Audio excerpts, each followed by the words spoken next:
is somebody, yeah. Body all the time, never takes a break, he's always right. Working all day and every night. Body all the time, he never shifts at all, he stays the same. It'll never ever change. Body all the time, he's always on his throne, is where he rules. Welcome to GVGL Brand Talks, where we discover the art of bringing brand promises to life.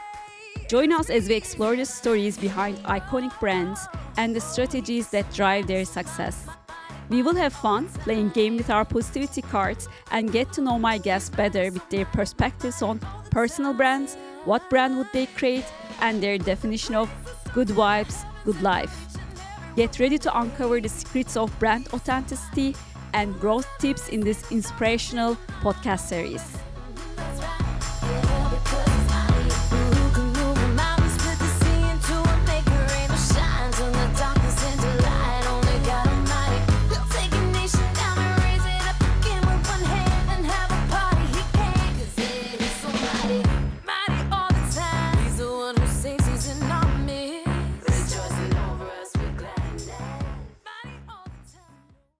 Hello, welcome to GVGL Brand Talks. Today I'm very excited to host a very inspirational woman leader, Sophie Devonshire, the Global CEO of Marketing Society, which has chapters around the world, England, Scotland, New York, UAE, Hong Kong, Singapore, and soon in Saudi. I'm also proud board member of Marketing Society in UAE, which has almost 500 top marketing and creative leaders. A little bit background about Sophie. She worked in and with multinational companies like P&G, Coca-Cola, as well as high growth startups and agencies, Le Burnett in the Middle East and Interbrand London. Her book, Superfast Lead at Speed, reached #1 in the Amazon charts and was shortlisted for Business Book of the Year. Her second book, co-authored, Lovework, is designed to help people discover a better relationship with work. Welcome, Sophie. So good to be here, Ebru. Never am I happier than when I have a conversation with you, so this is fantastic. Lovely to host you. Today we will explore how impactful leadership fosters a culture that embodies and reinforces the brand values and promise for creating happy places that employees love to work. We will discuss the transformative power of leadership in creating a love work culture, a culture that thrives on empathy, connection, and genuine care. And after discussing these topics, we will then play a game with our positivity cards. It will be great fun. And then I will ask more personal and human questions to get to know my guests better. So, shall we start? Let's get started. Amazing. So, Sophie, in your latest book, Love Work, you talk about the 7 steps to thrive at work. What is the leadership's role to create an environment that employees thrive and actually love what they do? Well, Ebru, I'm fascinated by the difference that good leadership can make to business success and also just to the individual lives of people who work inside an organisation. We spend 90,000 hours of our one wild and precious life at work, and getting it right and making the most of it is so important. I would say that leadership is everything in terms of making an impact on what that organisation is like and how people enjoy their work. And it's also not the most important thing. It needs to be both about the leader and about the individual. But I think, we've all seen good and bad examples of the influence that a leader can have on the culture. One of my favourite expressions is the idea of leaders being aware of both the shadow they cast, but also the light that they can shine. And fantastic leaders illuminate a path forward, but also create a place where people can be themselves, can also be at their best, and can thrive, not just survive in the workplace. Do you have some examples of good leadership that you said like, wow, this is, a good leader? There are very many Marketing Society members around the world who have spent time working out how to be the best leader they possibly can be. And I think the point is, most leaders are made, not born. It is a skill that can be developed to work out how to be at your best, how to lead with grace and also pace. You know, it is important to make sure you're moving fast, but also in the right direction. I could talk about individuals, but what I think happens is when you talk about individuals, people perhaps don't get the most out of it all. We had a really interesting conversation on stage at Dubai Links this week with two CMOs, and we were talking about the fact that when people talk about role models in leadership, they pick one person. So someone like Elon Musk, who is a controversial choice for many. I was also surprised to hear that as an answer, to be very frank. Yeah. I mean, the other one that came up is Paul Polman, who was the global CEO of Unilever for many years, and it was one of the contributors to my book, Superfast. And I think the point is, you can pick and choose pieces from different leaders when you're looking for inspiration. You can say, that's how I would like to be when it comes to audacity, Elon Musk, but perhaps not so much in other ways. Or what you can do is also, I think a lot of leaders I've spoken to have had anti-role models across their careers where they've had a bad experience and they've learned from that what not to do. True. And that can be as valuable as well. So true. When I remember my, good leaders like that I worked with, I think what stayed with me was the empathy they had in my various situations, and also how they backed me when I was in difficult, situation. I truly believe lots of projects come and pass, but the feeling they created stays. And I always try to be a good leader for my team as well. And I think leading with empathy and authenticity are key ingredients. Well, I think it's a really interesting conversation. I think the point of you absolutely remember a good leader and the difference it can make. I mean, never underestimate the huge impact that you have as a leader on other people. It's a great privilege and it's an important part of your legacy. I think we use the word empathy a lot. It's a key tenet in my book Superfast as well as in Lovework, because that human understanding piece is so important, and understanding how people are different. Absolutely critical for a marketeer, and that's why I think some of the marketeers make the best leaders, of course, with that human understanding. But I had an interesting conversation at a Marketing Society event in London recently. We had a connections and conversations session. Lots of leaders talking about what leadership means with David McQueen, who's just written a book on it. And one of the points made was, actually, empathy isn't enough. In difficult times, to go one step further and have compassion as a leader. It's not just understanding other people, but a sense of care is really, really important. It takes a lot out of the leader, because they are also then investing their emotions into it. But it's that the human side of it is not just empathy and understanding, but going one step further. I totally agree, yeah. Lovely, comment on this. Second question, relationships and marriages, when they talk about and analyze why often they work, it's because there's shared values. Can you elaborate the importance of understanding of values and your framework in order to love the work you do? Well, this, Ebru, was one of the great breakthroughs. So Ben Renshaw and I, who wrote Lovework together, he's a great global performance coach and has spent a lot of time working with teams and leaders as well. And for us, what we realised in speaking to a number of people about how to recover or discover a better relationship with work was that fundamental point that if we understand that work is a relationship, it's why we called it love work. Tongue in cheek, you can never love work every second of the day. Often a holiday is much more fun. Yeah, it's complex. It's complex. But actually, it should be treated as a relationship. So it's both sides. So understanding how to build that relationship, the importance of you as the employee in building that relationship, as well as all the pressure on the leader and the leader getting it right, or the organisation getting it right. And absolutely, I think the analogy with long-term romantic relationships is really important. The shared values piece, I think, is critical. We will all have seen people who've moved into different roles and haven't quite realised that there isn't the right fit for them.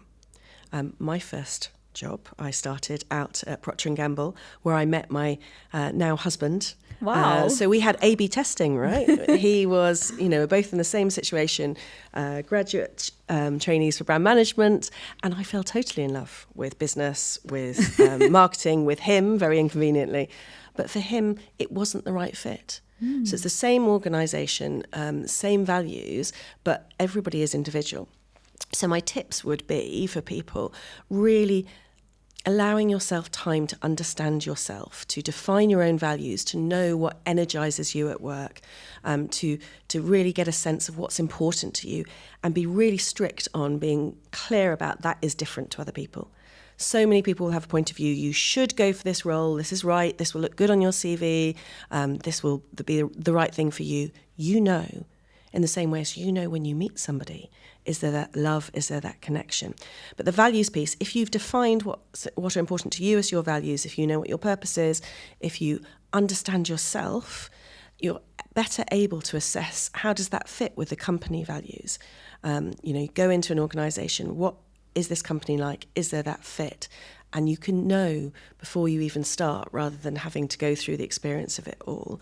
In the same way that received wisdom is that you're more likely to have a successful relationship when you understand yourself and when you're comfortable with yourself, because then you can come together with somebody else, share those values, and know what you want. Absolutely. And I think this is also a living term, right? When you start a company, company might have some certain values and mission, and this might, along the journey, may change. Like yourself, you're also growing and your perspectives are changing.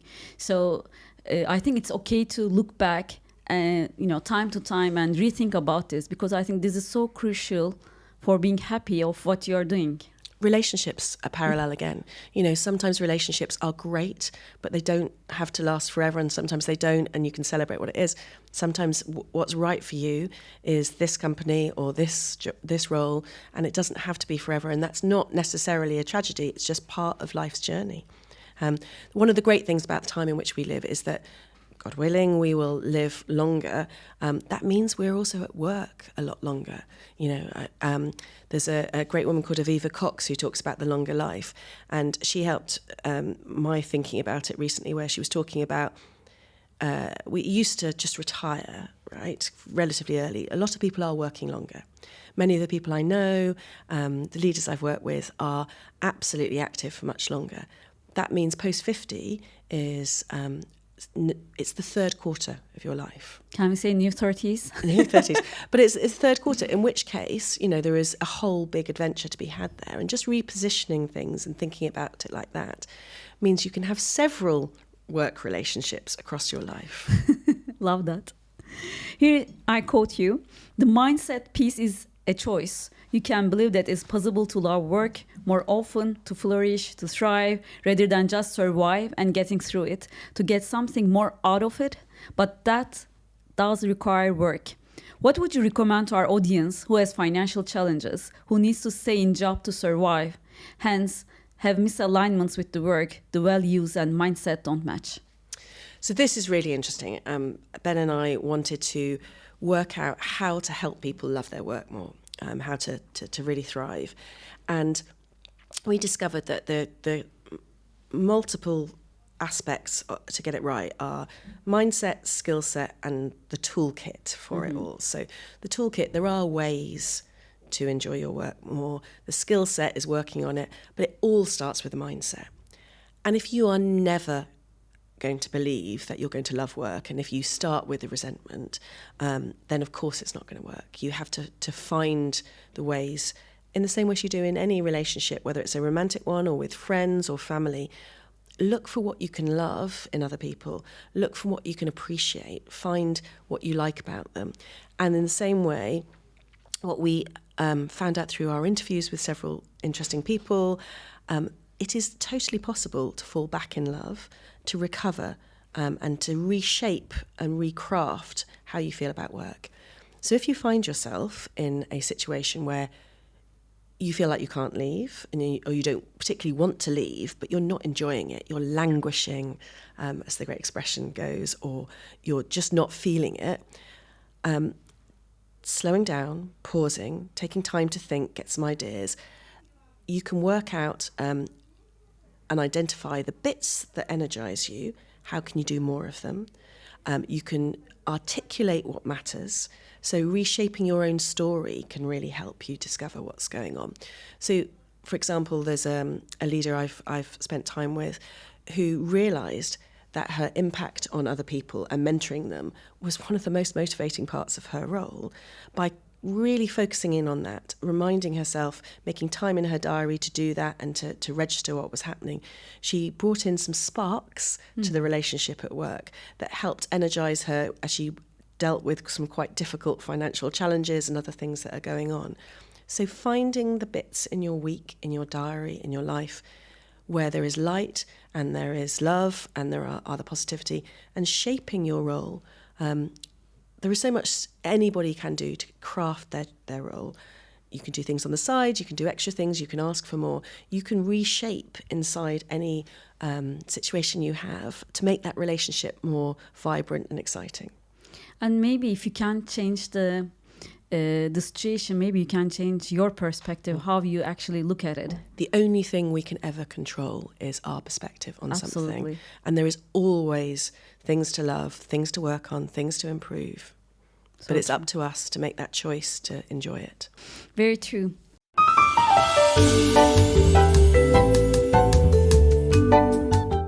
So, we go Talking to of the- positivity. Talking about positivity, now let's play our game.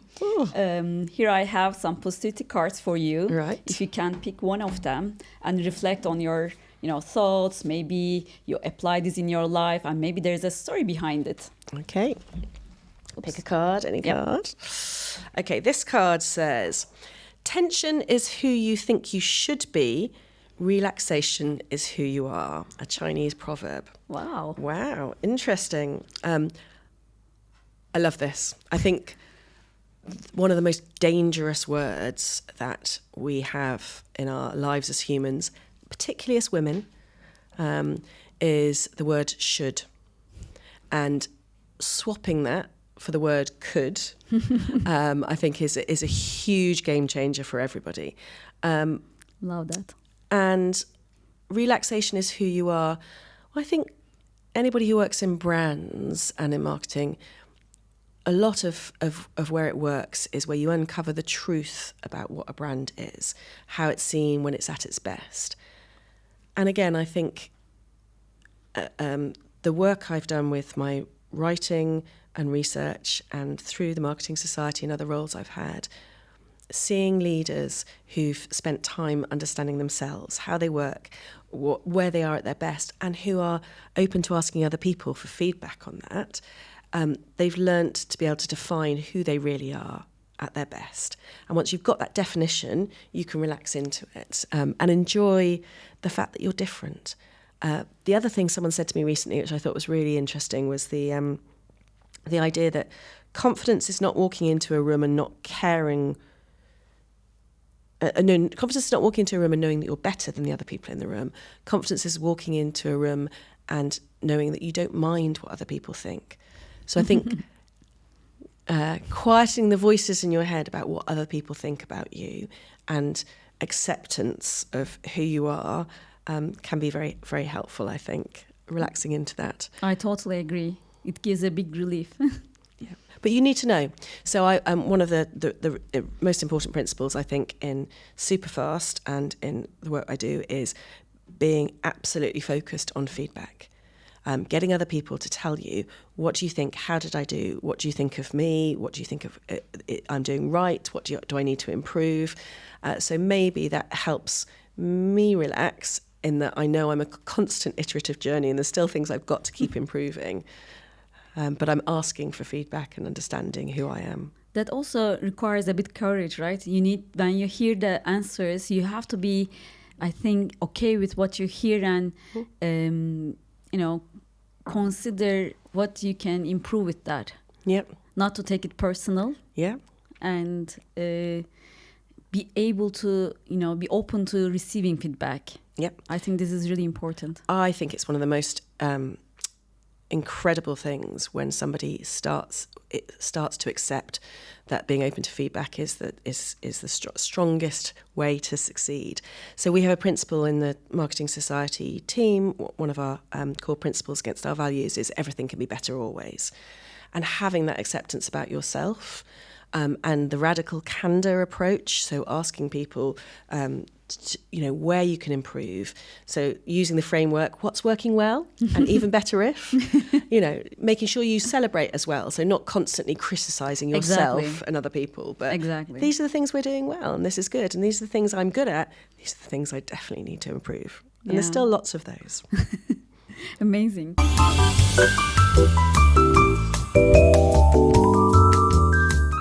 So here are the human side of the questions. Okay. If you were a brand, which brand would you be and why? Oh, there's so many brilliant brands out there. I would like to be a brand that helps. That would be really important to me. So I'm going to go for the BBC for the following reasons. So the BBC's original premise was to educate, inform, and entertain, and I quite like that as things I'd like to do. That's a bit you.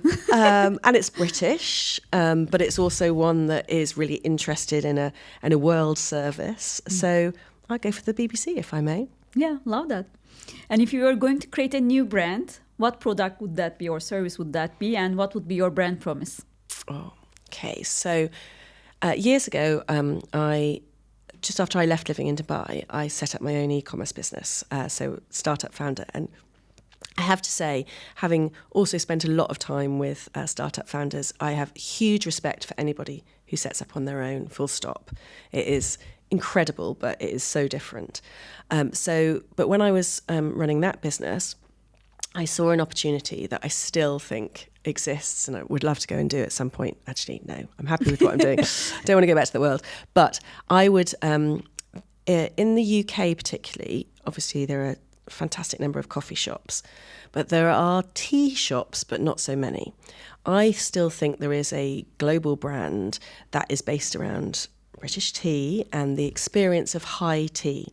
So going to Claridge's, going to places like that to have high tea, I think is an incredible experience. It doesn't involve alcohol. It's celebratory. You can really create interesting products and brands within it all. So I would take, my hometown has a place called the Polly Tea Rooms, which apparently is about to go bust, but it's been around for a while. I would create a brand which both delivers those experiences for people face to face, but also gifting around it, because I like brands which celebrate people coming together, and I just think the design aesthetics, you could have you'd have fun with this. We could do it together. Absolutely. Creating a beautiful brand. Can we add Turkish coffee to that? Yes, exactly. Well, we could bring in that shared experience, spending time in Istanbul and seeing how much people enjoy coming together and the hospitality side of it all. It'd be good to take that global. Why not? Define me your type of good vibes and your definition of good life. Okay, so good vibes. Well, we had a gathering last night where the Marketing Society members in Dubai were together by the beach, and there was definitely good vibes there. Amazing night. It has to be. It's just good people. Good vibes is always good people. The film It's a Wonderful Life said, no man is a failure, no person is a failure, who has good friends. So the people around you, making sure that there are the right people. Once you've got that, as we have in the society, this global community of change makers with brilliant people, there are always good vibes when there are good people around. Love that. And good life. So good life. So I really like this Maya Angelou, who is an incredible writer. She had an expression which she talked about her life, which I would like to steal with pride because I think it's brilliant.